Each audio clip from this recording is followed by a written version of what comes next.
ኢትዮጵያዊ መምህራን እሱን ብቻ ነበር የነበረው።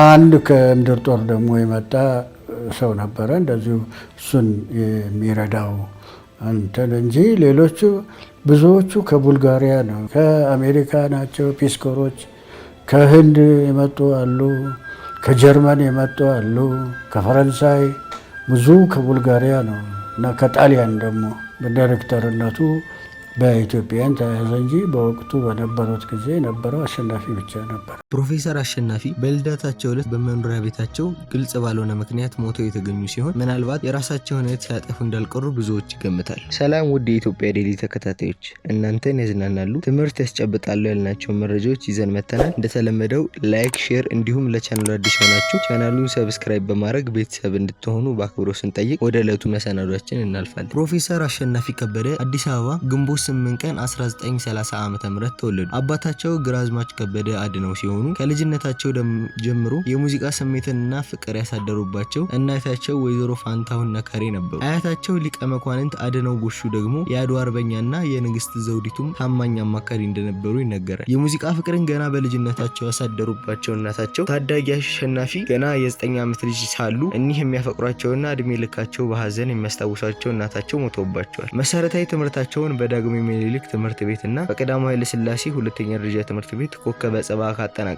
በኋላ በሐረር የመምህራን ማሰልጠኛ ኮሌጅ ተመርቀዋል።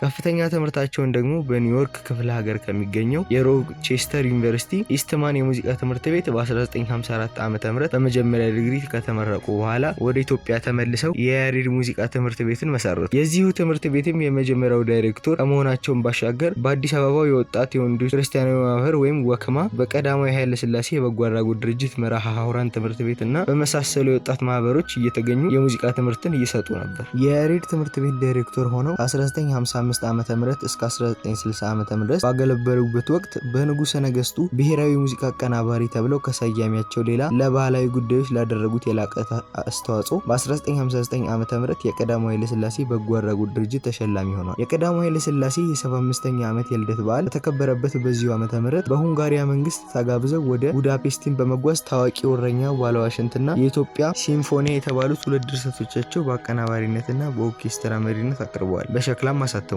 መታሰቢያነቱንም ለጃንሆይ የልደት በዓል አበርክተዋል። ከሸክላ የሚገኘውን ገቢ በወቅቱ በቀዳማዊ ኃይለ ሥላሴ የበጎ አድራጎት ድርጅት ስራ ይተዳደር ለነበረው የመርሃ ሐውራን ትምህርት ቤት ለግሰዋል። ፕሮፌሰር አሸናፊ ከበደ ጥቁሩ ጎዳሊ የሚለውን ማቆላመጫ የሚያገኙት የረቂቅ ሙዚቃ ድርሰታቸው በሁንጋሪያ ውስጥ ከፊልሃርሞኒ ኦርኬስትራው ጋር በሳቸው ሙዚቃ መሪነት ባቀረቡት ጊዜ ነበር። የኢትዮጵያ ቴሌቪዥን ለተመልካቾች ባቀረበው የህይወት ታሪክ ዳሰሳና ቅንብር ላይ አብሮ አደግ ጓደኛቸው ሚዜያቸው የነበሩት አቶ አስፋው ዳምጤ ፕሮፌሰር አሸናፊን ከያሬድ ትምህርት ቤት መልቀቅና ወዲያው ከሀገራቸው ለመውሰድ ያበቃቸው ጉዳይ ላይ አስተያየታቸውን ሲሰጡ የተማሪዎች የረቂቅ ሙዚቃ ቅንብር በአዲስ አበባ መዘጋጃ ቤት አዳራሽ ተዘጋጅተው ንጉሠ ነገስቱ እንዲገኙ በሚኒስቴሩ በኩል ያቀረቡት ጥሪ እንዲደርስ ባለመተማመን በሌላ መንገድ አድርሰው ንጉሠ ነገስቱ በተገኙበት ለህዝብ ቀርቧል። ሆኖም በዚህ የተቀየሙት ሚኒስትሮችና የቀጥታ አለቆቻቸው በያዙት ቂም እሳቸው ከዳይሬክተርነት አውርደው በምትካቸው አንድ ተራ ክቡር ዘበኛ በአንድ ተጫዋች የነበረ ውስጥ ዜጋ አስገቡ። አገር ትቶ ሲሄድ አይ እኔ መቼም በዛ ሀገሬ ሁለተኛ ዜጋ አልሆንም ብሎኛል ይላሉ። ከፍተኛ ትምህርት ወደ አሜሪካ በተመለሱ ጊዜ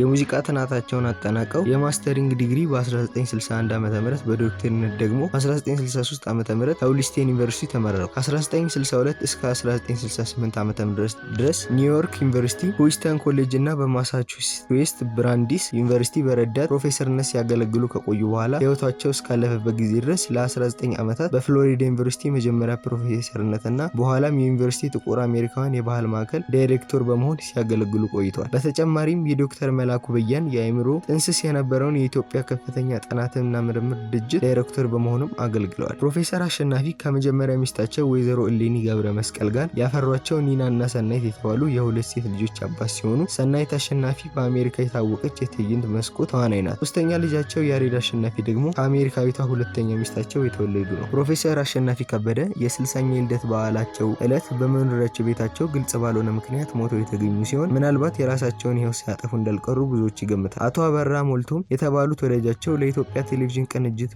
በሰጡት ቃለ ምልልስ ከዕለተ ሞታቸው በፊት ጽፈውላቸው እንደነበረና ደብዳቤውንም በመጥቀስ ጋሽ አበራ ስለዚህ ወረቀት ምን ትላለህ? ይህ አዲሱ መከራዬ ነው፣ ግን እንደ ራዕይ የሚታየኝ ከመጪው ሐምሌ በፊት ወደ ሌላ አህጉር ሄዳለሁ። መቼም ስጋዬን ትቼ ከዚህ ወደ ኒርቫን እሻገራለሁ እንደሚል አስረድቷል። ዘመዳቸው አቶ በቀለ አሳምነው ደግሞ በዚሁ ቴሌቪዥን ቅንብር ላይ ስለዚህ ጉዳይ ሲያብራሩ በአባቱ በኩል ታናሽ ወንድም አለው። ታዲያ አሸናፊ ወንድሙ ጋር ደውሎ ከሳምንት በኋላ የለውም ለሰው ልጅ ከ30 ዓመት በላይ መኖር ምንድነው ብሎት ነበር ይሉናል ፖሊሶች። ከምናየው ሁኔታ የነፍስ ማጥፋት ድርጊት ይመስላል ማለታቸውንም ይገልጻል። ፕሮፌሰር አሸናፊም ከቀዳማዊ ኃይለ ሥላሴ ሽልማት ድርጅት ከተቀበሉም ሽልማት ባሻገር የሱዳን የዳንስና የድራማ ኢንስቲትዩት በማቋቋማቸው የተባበሩት መንግስታት ድርጅት የሳይንስና የባህል ድርጅት ሽልማትም ተቀብለዋል። ፕሮፌሰር አሸናፊ ከሙዚቃ ድርሰቶቻቸው በዓለም አቀፍ ደረጃ ታዋቂነትና ተወዳጅነትን ያተረፈው እረኛው ባለ ዋሽንት ብቻ ሳይሆን ከሌሎቻቸው አንዳንዱን ለመጥቀስ ሰላም ለኢትዮጵያ፣ የሀገራችን ህይወት፣ የተማሪ ፍቅር፣ እሳት ራት፣ ፎቱሬቪያ እና ኒርቫን ፋንታሲ የሚባሉ ድርሰቶች የሚጠቀሱ ናቸው። በስነ ጽሁፉ ረገድ ደግሞ